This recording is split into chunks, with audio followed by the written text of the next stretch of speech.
Now with podcasting, there's no gatekeeper, there's no barrier, there's no one to tell you that you can or can't do something. There's no one to give you a shot or not give you a shot. You have all the keys on your tool belt to make a successful podcast. This is Paul Stennett, co-founder of podcasting agency Listeners to Clients, who has helped his podcasting clients get over 3 million downloads and hundreds of thousands of views on YouTube. In this lesson, we talk with Paul about how he helps his clients, who are mainly business owners, succeed with their podcast. You have to fall in love with the process. And if you don't love the process, get out now, because it's going to be a very brutal journey. We learn why podcasts are one of the best ways to build relationship with potential clients. And we find, based on what the data is showing us, that podcast listeners are several times more engaged buyers than other forms of media. Why YouTube wants you to create a video podcast. YouTube's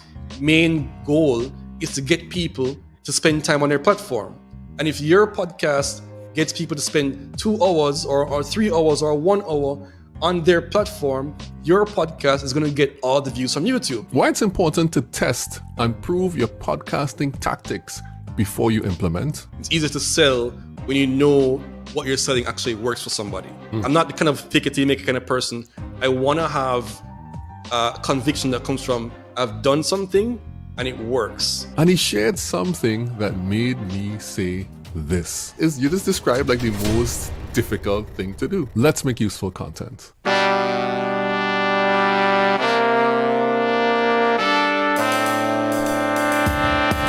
Teaching you to make useful content so that you can build long-term relationships with the people that matter to your business.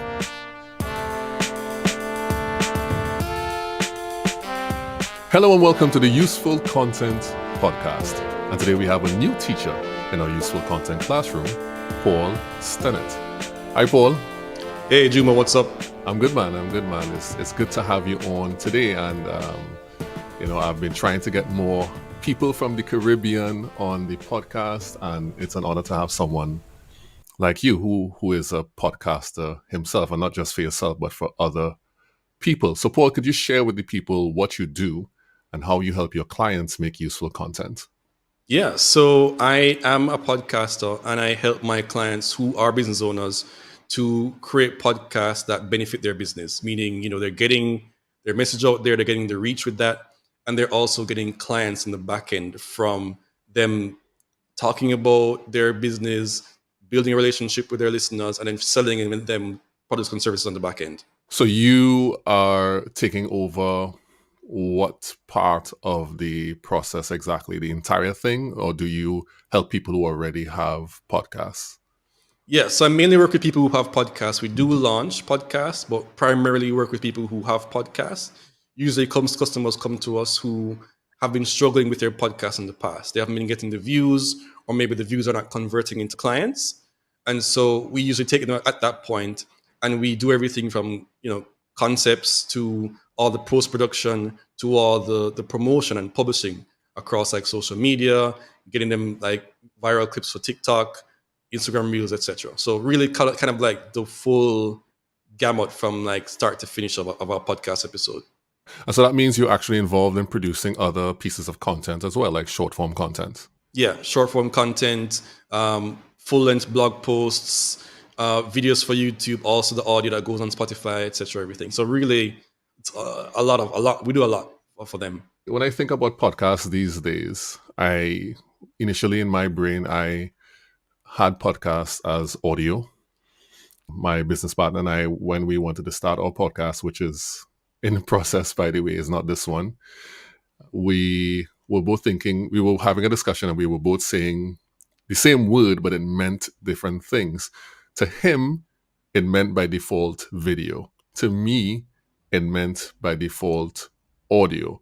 And I know last year you made a transition from doing just audio into video. Could you explain what drove that transition? It's been something that we've wanted to do for a while. But most of our clients at the time were just audio clients. And we were just really primarily focused on getting exceptional audio quality. And we saw more and more clients were thinking about ROI, return on investment. How can I not just have great audio quality, but how can I get more out of my podcast? How do I get more listeners? How do I have a more impact on the bottom line on my balance sheet? And video was something for me when I started my podcast all the way back in 2017. Well, that was a big unlock for my podcast growth because we were in Jamaica, and Jamaica wasn't a huge podcast destination. There weren't a lot of podcasts. So for me to get my podcast to Jamaican people and also international people, I used video as a way to short circuit that or make a shortcut to growth, and that was very effective for me. So, Mm. and I've been just kind of working with that behind the scenes, and it wasn't until that's 2022 that I said, there are some clients who have been talking about they want more ROI. Let's actually try to use video for them. And for me personally, this is my personal philosophy. All I've ever wanted to do was to have a basis or have confidence that comes from conviction. Meaning, Mm. I'm not the kind of fake it till you make it kind of person. I want to have conviction that comes from I've done something and it works. So anything that I can talk about now on this podcast and anything that I help tell my clients, anything I talk about on social media, it's not from like theory knowledge. Something that I've done, I've experimented with, I've seen results from, and I'm talking from that perspective. So, just practicing video in 2022 and then coming out really big in 2023, I was able to see a lot of gains for my clients and helping them get views and I also get some viral clips across social media. And I can dive into like how we do that or how someone can replicate that for themselves and stuff like that. But yeah, that's sort of kind of like my journey into video and how I've progressed through it. Yeah, you sound very, very similar to me and my mentality. I have this philosophy where you have to put your hands in the thing and do it. You can't just stand outside of it. You have to put your hands in the thing and massage it Yeah, to find out what it's made of, to get a sense of how does this thing actually work. And that's the best way for you to tell someone. So people, and tell me if this is true about you and your company. So people get the best of you because you've done all the work for yourself. yes. When it comes to selling, like it's easier to sell when you come from a place of conviction. It's easier to sell when you know what you're selling actually works for somebody. And it might make it, for you and for me, it might make it a bit slower for us to get moving, get clients, or get the growth that we want, because we really have to prove it out for ourselves. Like I've seen and I've received advice from people further ahead in the journey from me, where it's like in your first X amount of years in business, your main priority is selling, and then after Mm. you've reached a certain revenue point, then your main priority should change the product. But that has never Mm. sat well with me because I'm not going to sell something that I don't believe works. So it may be slow that I'll get the clients, but the clients that I'll get will know that I can deliver on what I promise. I know that I can deliver on what I promise, and when I deliver on what I promise, it's exceptional because I put in the work to get to that point. Yeah, yeah, yeah. I agree with that. I like that approach. It's not the fastest, but it does give quality when you Absolutely. actually give something. That's good. And today we're going to dive into video podcasting, how and why a business should start a video podcast. And this is something that, of course, your company provides. And you believe that businesses are leaving money on the table, or maybe they're not being as profitable as they could be by not adopting a podcast strategy. And you also believe there's nothing better than that to build relationships. Why do you believe that? Yeah. So let's talk about where I believe podcasts fit in terms of like a marketing hierarchy, right? Because that's kind of like the question that most people would ask. Like, okay, I know about a paid ad strategy. I know about social media, but how does a podcast fit in with all of that? Is it just more time and effort into something that may or may not work, or most likely may not Mhm. work? So let's talk about where a podcast fits. So I believe a podcast fits in kind of like at multiple levels, but where it really shines in is where it's deepening the relationship with a potential customer. So at the top level, there's attention. You whether you put out an ad or you put out a billboard or you write a book or something, you put something out there on social media or otherwise to get someone's Mhm. attention. And then based on that, what do you do with that attention once you get it? You could move directly into a sale, and there's some people who want to move immediately and make a purchase. But then what happens to 80% of the people or 95% of people who aren't ready to buy? How do you deepen that relationship? How do you keep them in your ecosystem for a very minimal amount of effort? Because so you can write newsletters, you can write blog posts, but then you're gonna have to start from zero again, getting that attention again. Or you can funnel that attention you already have into a podcast. And then week over week on autopilot, you're deepening the relationship with that listener. And we find, based on what the data is showing us, that podcast listeners are several times more engaged buyers than other forms of media. Now imagine if you are putting out an episode 3 times a week. So you do 3 hours. Like my favorite podcast, post an episode 2 to 3 times a week. That is 2 to 3 hours a week. That is more engagement than that person may have with their significant other. Think about that. So that person may be going to their job 9 to 5. They come home in the evenings and they kind of like get through the night, maybe watch Netflix and go to bed. They're talking to their significant other less than they're actually listening to a podcast. Because they're listening to the podcast on their way to work, on the run, maybe in their lunch break for 3 hours. Imagine how that compounds over years. Then that person is now so engaged that when you put on an offer, when you make a call to action, they're going to respond to it. I see that from my experience, and I see that from my client's experience as well. Just to summarize everything, it's really in deepening that relationship. And then how we take it a step further is we take that podcast and when we repurpose it, we can now talk about using that podcast itself and clips from that podcast to get attention. Then the podcast is there in the middle to nurture that relationship. And then we make calls to action on the podcast that get people in to make a sale. So really, it can potentially exist at all levels of the marketing funnel. Yeah. There are a couple of things that you said there that stood out to me. The first thing is that the time spent with you, those 3 hours, if you're having, let's just suppose you're releasing a podcast 3 times a week. It's a 1 hour podcast. That means the person is listening to you for 3 hours a week. There are psychological studies that say in order for your relationship to work well as you and your spouse, you have to spend at least 90 minutes of quality time per week. So you're right. I don't know if you knew that. I didn't know that. I'm gonna use that. That's very good. Yeah, that's the thing. I mean, I could probably find it somewhere, but when I was doing my own research about content, that was something that came up because I'm big on relationships as well, and we used to shoot weddings back in the day, so that was something that was on our radar. But 90 minutes, I think, is the minimum amount of quality time you can spend with your spouse per week for a healthy relationship. Nice. So that's the first thing. The second thing is that you said, and I want to push back a little bit on this. You said that it's easy or simple, or you said that it's not hard. You referenced it and made podcasting sound easy. Many people would disagree with that. What is your how do you tell someone and show them that, and not necessarily try to change their mind, but if they want to do a podcast, how do you describe it to them in a way that makes them know that this is possible? Yeah. So all right. It's possible to do a podcast. Let's talk about that right away, because there's no barrier to entry right now. So when you think about traditional forms of marketing, so let's say, for example, you have a business and your business does ice cream. If there was no podcast, if there's no tradition, if there's no social media, what you'd have to do is to get your business out there is to put out an ad in a newspaper, or to put out an ad and put out a billboard or something like that, or a TV commercial, radio commercial.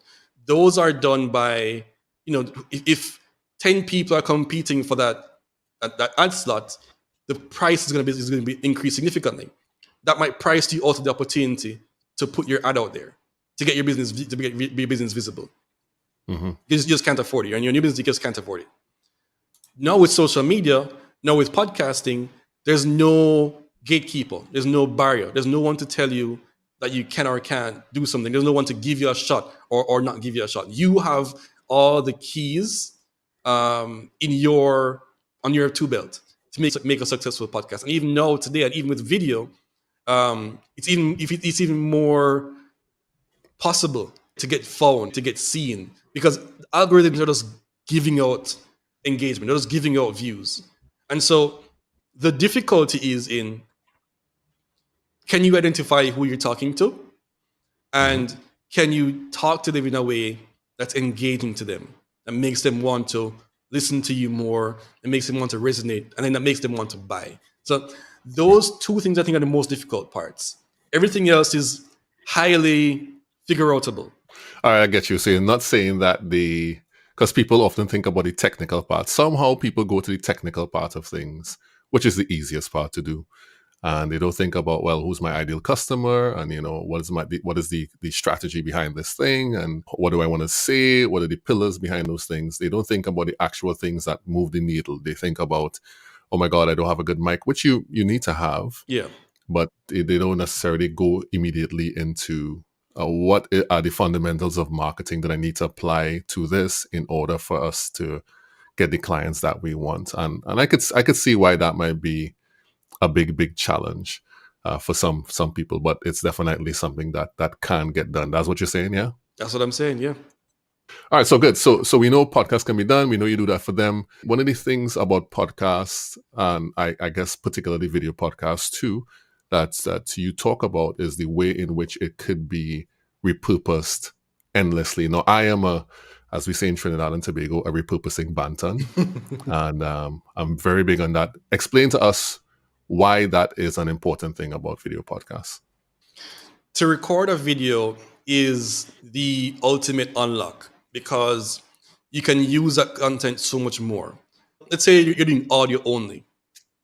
Your only possibilities of repurposing that content is making show notes for a blog post and then maybe making a video where you just do like B-roll on top of the audio. But when you do video, you have so much more versatility. You can still do the B-roll if you want over the video, over the audio, but you can also use the video so people can see your face and see your expressions. And then you can take one clip, just one clip, one 30-second clip, and turn it into several pieces because you might change the order in which the content is delivered. You might add something in the beginning, and so you can have several different permutations of that one clip. Imagine if you have recorded an hour-long podcast, how many possibilities you have just one episode alone to get your content seen and in front of people. That's what I mean when I say it's endlessly repurposable. So not only can you do all those clips, and you can do the full video, which goes up on YouTube or goes up on Spotify or whatever.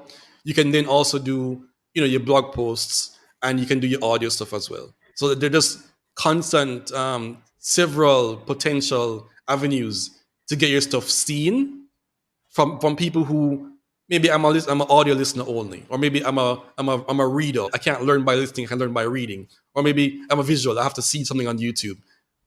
You can meet them anywhere they are and capture that attention. So are you saying it's important that businesses consider that their audiences consume content in different ways when they are approaching creating their own video podcast? Absolutely. Yeah. You want to exist in as many platforms as you believe your ideal listener is. And your ideal listener is a human, like anybody else. So they're probably going to be scrolling TikTok or Instagram. They're probably going to be searching for things on Google. They're probably going to be looking for long-form answers to their questions on YouTube or entertainment on YouTube. And you can pop up there at every single place they are. And the more touch points you have, the more that person sees you, the more that they're going to be inclined to say, and it's actually getting harder now. You have to have more and more touch points now than a few years ago. So if you can hit all those touch points, you're going to get that person who's going to be, okay, I see you around now. I want to find out more about you. Let me actually listen to your long form content. And once you capture that long form content, they're hooked. Right. And so creating this podcast and being able to repurpose all of these different pieces of content actually lifts the standard of your marketing exponentially. So it's not just approaching this from one channel. Once you discover who your ideal clients are and where they live, and you take the main podcast, right, and you turn that into other forms, it then now lifts your marketing. What opportunities can people expect to see when they start to approach their marketing in that way? Yeah, so I find it's an easier path to get into your marketing your business or your products and services by using a video podcast. Let's say, for example, you want to create content for your business, and so you have your phone, your camera, or maybe you approach a marketing company. You now have to say, one, I have to script it. So I have to know what's the script I'm going to be delivering on this thing, and it has to be a very good script that's going to get actual reviews. So there's all that time and effort to workshop that script. Then I have to know perform on camera. I have my camera there. I'm performing, and then I have to know everything that goes with it. It's standard, right? So one, workshopping my script to make sure it's good enough. Two, I now have to perform on video. I have to write the right clothing. I have to look at have the right camera angles, look at the camera the right way, all that stuff. Performing. Versus if you're doing a podcast, for example, I might just be sitting here talking to a guest or talking to my co-host or just talking, and I have a camera filming me. That's all only difference. I'm doing whatever I'm doing, and the camera is filming me. I'm not performing. I'm just talking, just like you and I are talking right now. Mm-hmm. And that podcast can be clipped, or someone can see that and they can resonate with your message.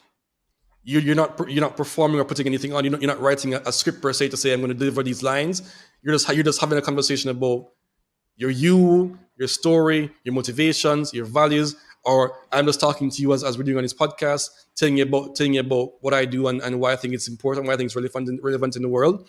And in that content now lives here and can live on. So that's why I say it's easy. And it's also a very good way to slide into online marketing or slide into marketing on social media, because as you put out more content, you're getting better and better at public speaking without you even knowing it or being intentional about it. You're just talking. But as you do more of it, you're crystallizing your message, you're distilling it down even further, you're getting better at your story, you're getting better at conveying emotion. All those things are improving just by you sitting here having a conversation and having a camera recording it. So I think I'm getting what you're saying now. You're saying that the easy part about it is not necessarily, let's just put aside the technical things and all that stuff for the time being. And let's think about you're just having a conversation. You're just talking about things you would talk about every day, except what you're doing now is recording it. And you can take those things and then turn it into something public facing that would benefit and target the people, the ideal clients that you want. Is that what you're saying? That's exactly what I'm saying. That's exactly what I'm saying. And all you kind of really have to do is start and not stop. I see a lot of people do. Ooh, Paul. Oh, go ahead. I see a lot of people Talk to me. do seasons, or a lot of people they may start and they just get discouraged because it's not getting the views, or I'm not getting the listeners or whatever, and they stop. But they don't realize that, like, one, everybody has been through this part. Everybody has to put in the time, put in the effort, and eventually something will happen. I mean, there are things that you can do. You might get a viral hit from a clip, and that drives people in and all that stuff. But if you focus on the craft of it, if you focus on getting a little bit better at each time, and that's what you focus on. That's what you put your time and effort into. You're going to be surprised when you look up a few months from now of doing it and how much better you are, and the results that you can look at and see, the tangible results that you can look at and see as a result of it to your business. Just start and don't stop. Yeah. Listen, I think that's the most. Well, first of all, I know that you're a guy who you don't really believe in seasons for things, right? I know that you don't believe in that. I don't know. I always thought that could be useful, but putting that aside, you just described like the most difficult thing to do. Yeah. Which is to continue. Yeah. That's all you need to do is continue. That is the most difficult thing to do. How do you prime somebody's mind around that as someone who helps them to produce this piece of content that is critical for their business? And what can a business owner do to prepare themselves for the journey ahead in creating this podcast so that they don't fall off after 7 episodes? Yeah. So I would say 7 episodes is a good test case to see if it's something that you actually want to do. Because at some point in the process, you're going to have to fall in love with the journey. And if you've been doing it for a while and you're just not falling in love, then you may need to hop out of it. You may need to try something else. Because like my favorite podcast, for example, is called My First Million, and I saw them for the first time, and I fell in love with their podcast for the first time when they were 2.5 years in. If they gave up after 7 episodes, I would not know who they are 2.5 years in. There wouldn't be anybody 2.5 years in. They wouldn't be now making millions of downloads. They just celebrated 100 million downloads for last year. If they stopped 7 episodes in, they would never have gotten to that point. And they got to the point that they are in because at some point in the process, they pivoted until they found a format that they liked, and they just kept doing it because they love the format. And so, Mm. you know, podcasting is not for everybody's. So I would say take your 7 episodes, do it, see if you feel it, see if you love it. If you like the process but something just doesn't feel comfortable, pivot. And 'cause I pivoted several times when I was doing my podcast. My podcast was called The Transformation Blueprint, but there's a Mhm. podcast I had called Time to Freedom and all these other things I was doing at the time that nothing ever came of it. You'll never see an episode of that. But I pivoted until I found something that I really liked that I could stick with, and I just kept doing it. And so that's what I said to Mhm. people: like, you have to fall in love with the process, and if you don't love the process, get out now, because it's going to be a very brutal journey to keep going on something that you don't love. But if you do go through with it, the results and the personal fulfillment you get from it will be something you've never experienced before, and you're going to be so addicted to it. That's true. That's true. It's hard, it's rough, but the rewards are immense. Yeah.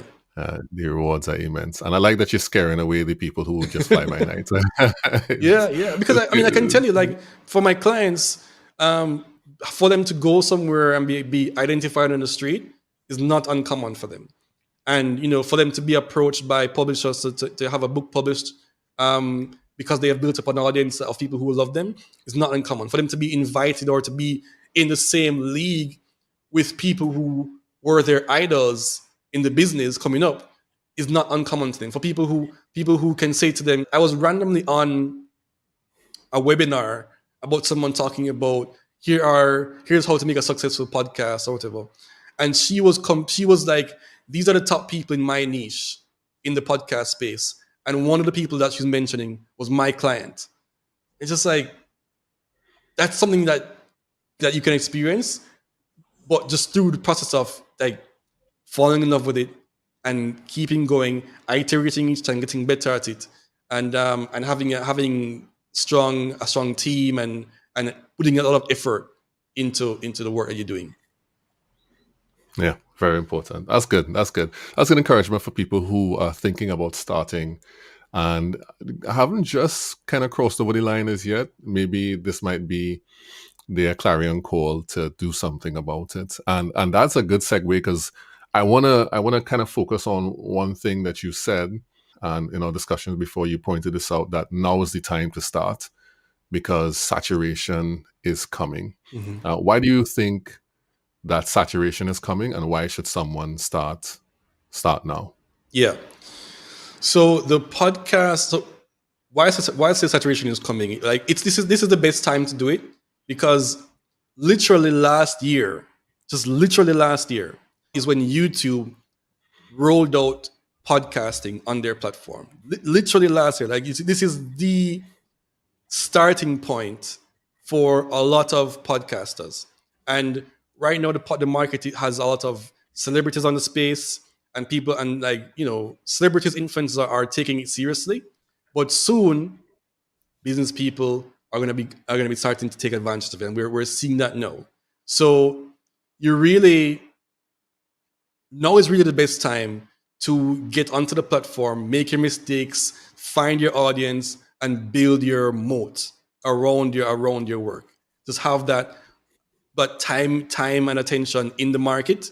Start putting your content out there before the newcomers come in, who are not the early adopters, who know the people who are going to come down, who don't hear this, and they wait a few more years and come in. They're going to be looking at you and saying, boy, I can't catch up. Like, they've already cornered the market. They're already doing everything. They're already putting out so much great content. They already have all the views. They already have my target audience, because you started now and you did all the stuff in the shadows.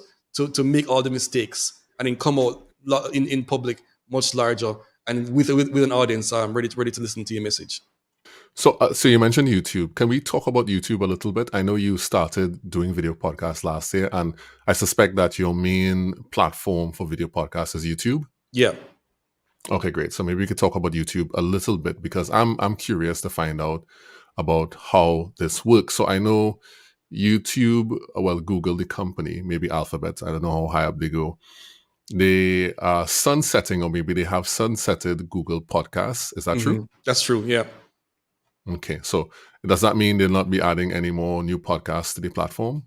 They won't be adding new podcasts to Google Podcasts, but if you have YouTube Music, or if you pay for YouTube Premium, you can listen to podcasts on YouTube directly on YouTube.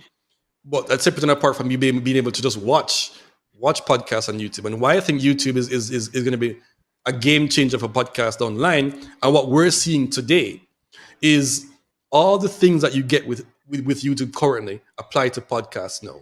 So very robust analytics, a very strong algorithm that literally is there to serve you and serve your content. A lot of people talk about how YouTube, the algorithm works against them, but it doesn't. YouTube's main goal is to get people to spend time on their platform. And if your podcast gets people to spend 2 hours or 3 hours or 1 hour on their platform, your podcast is going to get all the views from YouTube. That's just how the algorithm works. So how can you get attention? And this is why I love YouTube video podcasts more than the standard audio podcast, is because you can now use a thumbnail, which is just like the little image that people use to find your video. You can use a title, you can use the description, and get so much more discoverability for your podcast. Because right now, Spotify, Apple Podcasts, etc., aren't very discoverable for podcasts, and so you have to rely on strong SEO. Apple SEO, Spotify SEO, Google SEO to get listeners for your podcast. Now with YouTube, you can use the thumbnail, title, description to get listeners for your podcast. You can create chapters for your podcast, and in those chapters, if they're SEO friendly, will get picked up in Google and get shown at the top of search results. So there's literally an endless possibility for your podcast to be discovered if you're taking advantage of it the right way. So for me, when I work on my clients' videos, if I make a thumbnail and a title and I put it out there, if the first hour has passed and hasn't gotten good views, I'm changing the thumbnail and title. And I'm doing that every hour on the hour until I feel comfortable, or until I see the trend, the rising trend of the podcast starting to go up and to the right. So okay, we're on a good path. This video is gonna get views. And sometimes there's some videos that don't get views for 6 months, but then all of a sudden it just skyrockets, gets 10,000 views like in the next 90 days. Like and what I want people to see is what's the advantage of all of that, right?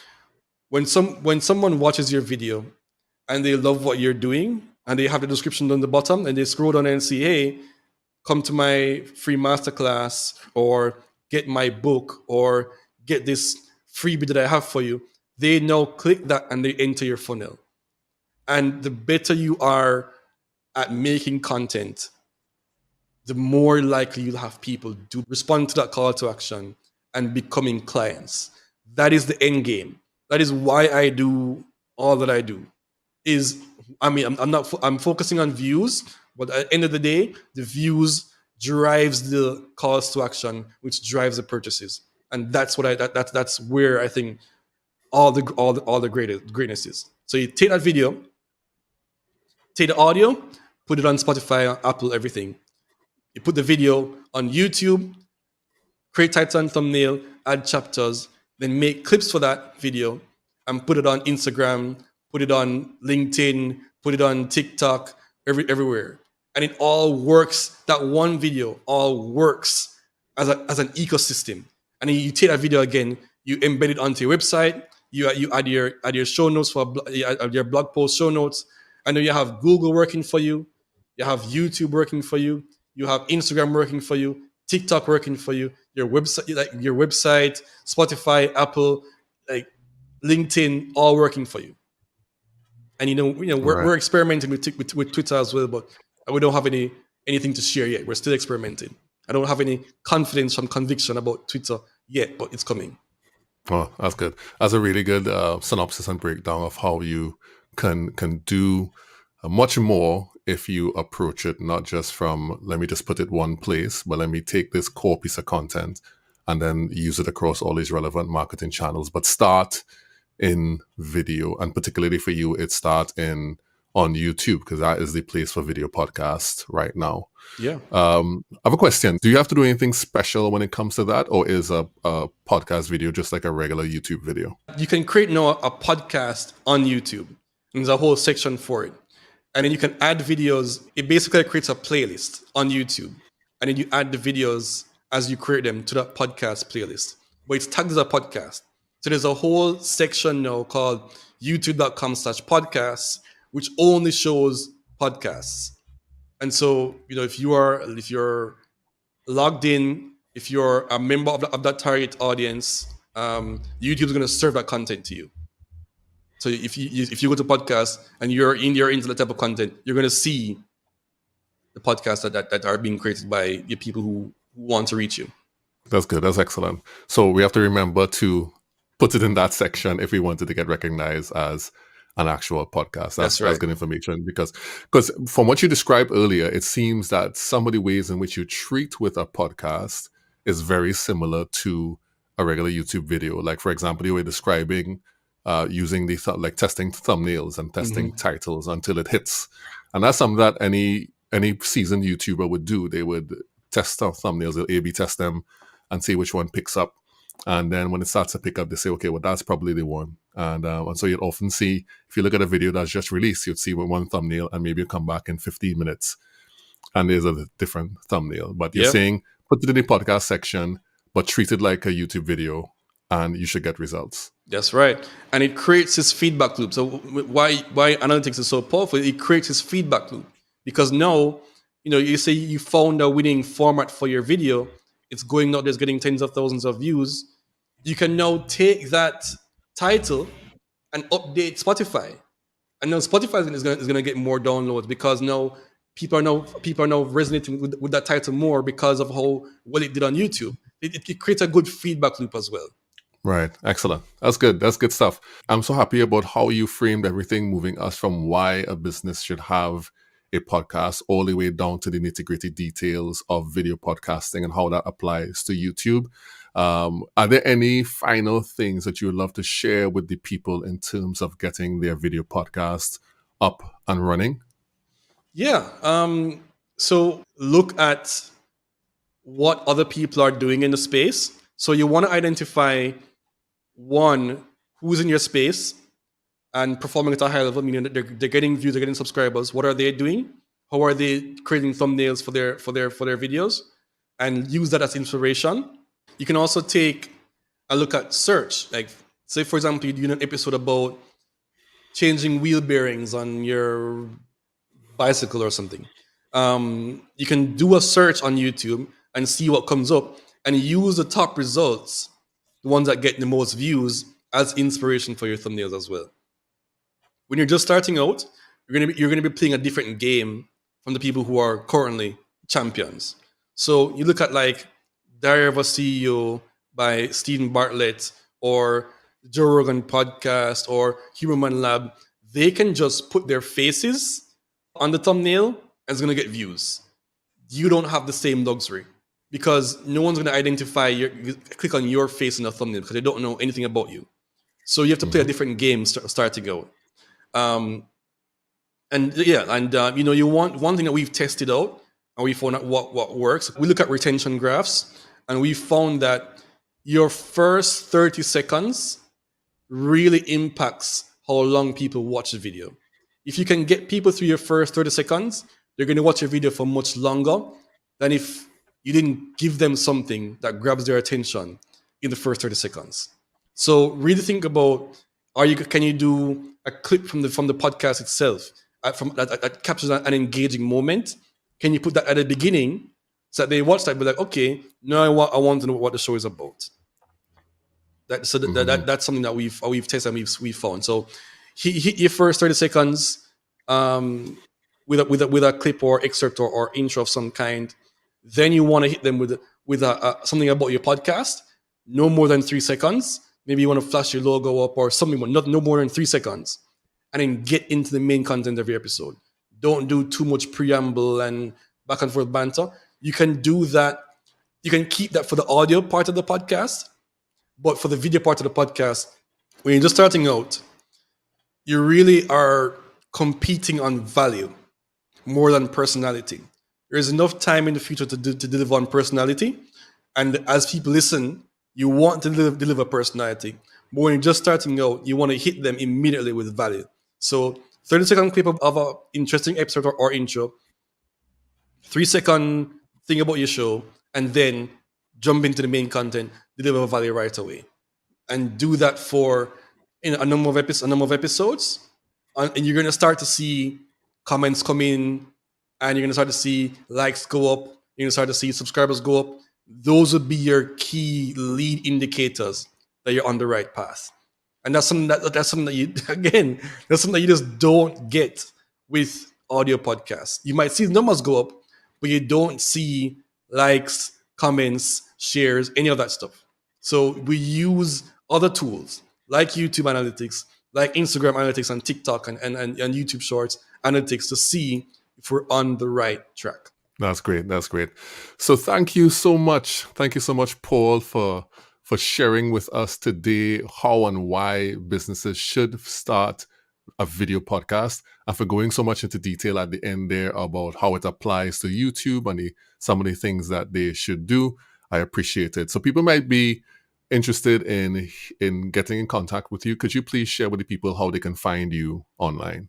Yeah, so you can find me on Instagram at Paul Stennett Live. That's PaulStennett Live. Or you can go to listenerstoclients.com. That's my website. You get all the information there as well. Right. Why did you stop with Amazing Gains? I still have Amazing Gains. That's the registered company name, and that's the name of the company on the website as well. But we're going to be changing that now because listeners to clients just feels a lot more aligned with what we do on a daily basis. So, and that's what our website is. Listens to clients. It's just very direct about who we are and what we do. So we're going to make that soon the identity of the whole company, or this arm of the company. Oh, arms. We're talking about arms now. Okay, I want to see what will happen in the future. That'll be interesting. Yeah, man. All right, excellent. So thank you so much, students, for joining us in the Useful Content Classroom, and I hope you got great value from what we shared today. Useful Content Classroom. Dismissed. And we're clear. Wow, okay. Ooh.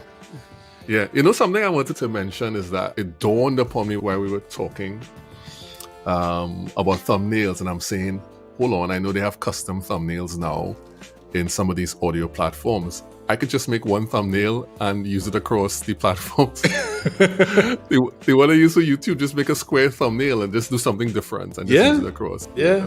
That might be a thing because I'm making these thumbnails anyway. Who knows? The Useful Content Podcast is brought to you and produced by Relate Studios. You can see the work we do on our website at relatestudios.com. If you like what you've heard on the podcast today, please follow and come back in 2 weeks for another great episode. And if you want to get more useful content in between that, you can follow me, Juma Bannister, on LinkedIn and on Twitter. We all know it's still Twitter. See you soon in the Useful Content Classroom.